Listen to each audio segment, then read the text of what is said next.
종을 넘나드는 바이러스가 있다라고 하는 사실이 사실 굉장히 위협적으로 느껴지지만 우리가 이제 그 인간 진화의 긴 과정을 보면 사실 이건 매우 특수한 일이라기보다는 늘 우리와 함께 있었던 일이라고 할 수 있습니다.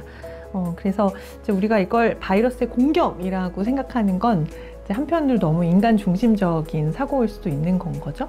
그러니까 바이러스는 끊임없이 다른 형태의 생물체로 옮겨가려고 하고 있고, 우리가 이제 미시기생 생물이라고 부르는 것과 그 다음에 이제 더 큰 이 군집 사이의 이 상호작용, 이 공존이라고 하는 거는 이 지구 환경에서 끊임없이 일어나고 있었던 현상이라고 할 수 있습니다.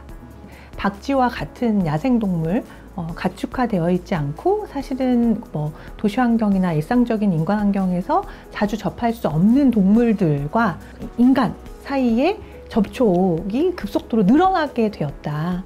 사실은 우리가 야생동물이라고 부르는 것과 그 다음에 인간 인구군 사이에 일종의 생태적 완충지대라고 하는 게 있어서 그 둘이 너무 자주 접촉하지 않도록 잘 분리하고 있는 환경 속에 있었는데, 이 생태적 완충지대가 없어짐으로써 사실은 여태까지 인간과 접촉이 없었던 동물들이 인간에게 접촉당하게 되는 이 상황이 훨씬 더 문제라고 할 수 있습니다.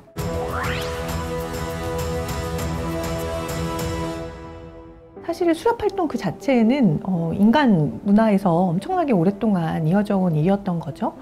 그런데 최근에 들어서 수렵활동에 우리가 이제 문제를 제기하는 건 도대체 어떤 생태학적 압력 속에 있기 때문에 사람들이 정글 같은 곳에 가서 야생동물을 잡아야지만, 그래야지만 생계를 유지할 수 있게 되는 건가?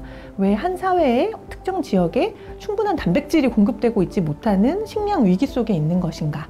아니면 기후변화로 인해서 이전에 가지고 있던 생태적 환경이 무너져 내려서 사람들이 평소에 가지고 있던 그 라이블리후드라고 부르는 것, 자기 생계를 유지할 수 없는 상황에 놓인 것은 아닌가라고 하는 생태적 변화에 사실은 집중해야 할 필요가 있습니다.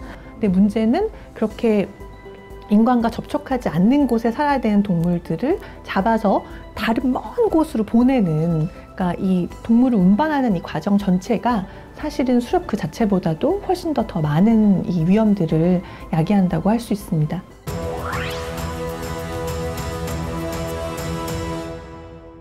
인수공통 감염이라고 한 건 늘 일어나고 있었지만 이제 이게 더 큰 위협으로 다가오게 됩니다. 근데 그 문제가 뭐냐고 한다면, 지금 현대의 자본주의화된 공장식 축산, 우리가 먹는 닭고기, 돼지고기, 소고기 다 아주 좁은 지역에서 동일한 형태의 종을 짧은 시간 안에 많이 길러냄으로써 이제 우리가 이렇게 풍족한 육류 소비를 할 수 있게 되는 건 거죠. 그런데 이 공장식 축산이라고 하는 것 자체가 사실은 엄청나게 빠른 속도로 인수공통 감염병의 위험을 늘릴 수 있습니다. 일종의 다이나마이트 역할을 할 수 있다고 하는데, 예전에 야생동물에게만 존재하던 바이러스가 이제 밀집된 곳에서 사육되고 있는 가축에게 옮겨가게 되고, 그러면 그 가축 내에서 너무 다닥다닥 붙어 있기 때문에, 또 종적으로 매우 단일하게 되기 때문에 엄청나게 빠른 속도로 전파가 일어나게 되는 건 거죠. 그게 다시 그 가축을 기르고 돌보는 사람들에게도 옮겨갈 수 있는 그런 연결고리들을 우리가 엄청나게 많이 이미 만들어내고 있다. 그래서 거기서부터 사실은 훨씬 더 큰 위험을 우리가 마치 폭탄처럼 안고 있다라고 할 수 있습니다.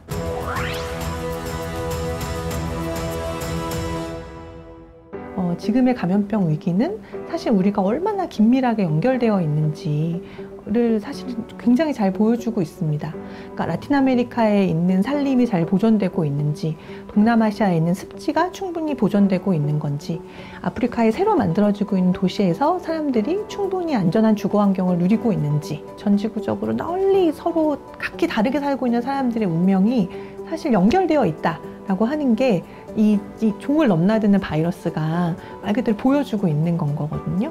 그렇다고 한다면 우리는 이 연결을 어떻게 하면 위기가 아니라 서로를 살리고 돕는 방식으로 만들어낼 수 있을 것인가 라고 하는 게 저는 현재의 이 코비드-19 팬데믹 사태가 우리에게 주는 가장 중요한 질문이다 라고 생각합니다.